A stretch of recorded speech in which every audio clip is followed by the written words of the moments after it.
Hey there, welcome to this quick tutorial on cutting and trimming in Adobe Premiere Pro.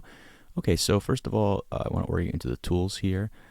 This button needs to be active to trim, okay, and this button needs to be active to cut in the middle of things. So we'll start here. This is called the selection tool. You can also hit V to use this. So if you switch to this tool, let's click it, or you can hit C to switch to that tool. You hit V to go back to the other one, C, V, C, V, C, V. I highly recommend using the keyboard shortcuts because it'll make your workflow a lot quicker. Okay, now let's trim the video. You can trim at the beginning or you can trim at the end. Here we go, trimming at the beginning, wait till it turns red, click and drag, easy enough. Same thing at the end, wait till it turns red, click and drag. Again, I have the selection tool chosen. Now, another way to do this, I'm going to Control Z those two moves.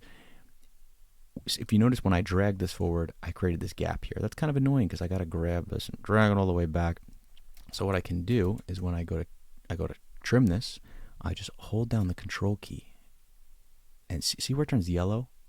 If I then pull to where I want to go, it automatically snaps back in front of me. Now very quickly, you can place your selector here.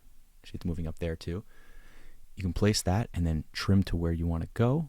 Again, using the original method here, or using the Control hold down yellow method, which will snap the whole thing to the beginning. Okay, now the next thing is to cut. If we want to cut, say, this video in half, we're going to go ahead and you can type C. Again, you can move your mouse all the way over here, but that takes time. It's quicker, just hit C. You're going to go ahead and, again, you can use this guy to place yourself in the middle, or you can just eye it out here. In this case, it's actually easier to use this guy to pinpoint where you want to cut. Then you're going to drag your mouse all the way down, and you'll see these little gray lines pop up, and that's when you're lined up, and then you just click the button and it cuts. All right, and that's the way to do it. Pretty easy.